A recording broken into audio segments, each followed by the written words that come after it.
C'est un chantier titanesque à 4,5 milliards d'euros aux portes de Paris. Un métro en pleine campagne sur 35 km avec des portions aériennes sur un viaduc. La ligne 18 reliera en 2030 Versailles à l'aéroport d'Orly. Le projet est contesté par certains militants écologistes. Au sud-ouest de la capitale, dans l'Essonne, voici l'un des rares poumons verts encore préservés, le plateau de Saclay. Le métro 18 va traverser ces champs pour desservir notamment les grandes universités françaises. Un projet qualifié d'intérêt national par l'État qui a procédé à des acquisitions de terres agricoles. C'est le cas de Christiana Modica. Elle cultive ses champs en bio depuis 26 ans. Donc ça, c'est une très jolie fleur, une petite fève. Voilà, c'est une légumineuse. Elle a dû céder 14 hectares contre indemnisation, l'équivalent de 20 terrains de foot. Ça va passer dans les champs. Mais pour elle, le préjudice est bien plus que financier. Il est environnemental. Et là, regardez les résultats de pelletose. Oui, c'est d'une violence inouïe. C'est juste un massacre et une ineptie de bétonner les peu de terres qui sont restées au port de Paris. Pour défendre ces terres, l'agricultrice a accueilli une ZAD, une zone à défendre, sur ses champs. Le camp est sous haute surveillance.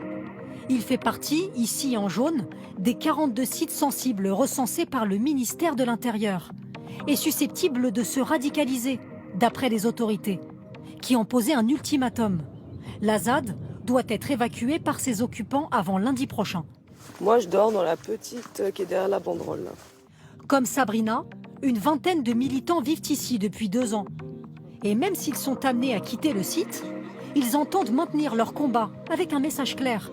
Pas de béton sur les terres fertiles d'Île-de-France. Depuis une dizaine d'années, je vois le plateau se construire et être bétonné.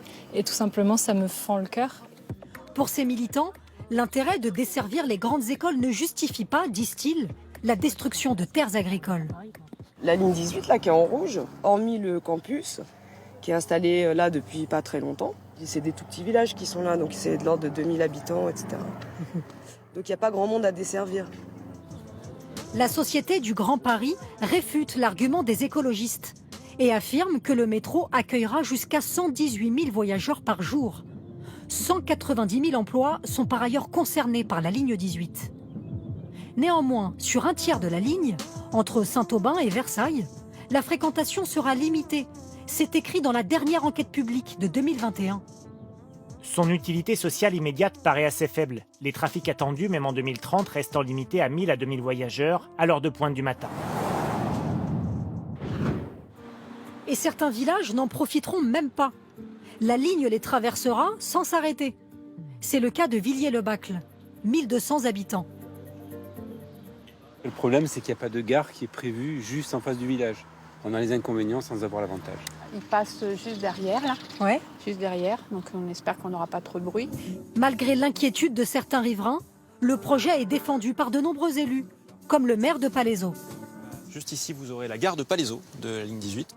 Il y voit une formidable opportunité de relier les banlieues entre elles et de réduire le recours à la voiture. Est-ce qu'on veut que les gens qui viennent déjà travailler tous les jours ici, qui viennent déjà étudier tous les jours ici et qui vont vivre ici, se déplacent en voiture et viennent créer des bouchons monstres dans tout le territoire? Ou est-ce qu'on veut que ces gens puissent se déplacer en métro automatique, qui est une solution économique, sociale et environnementale?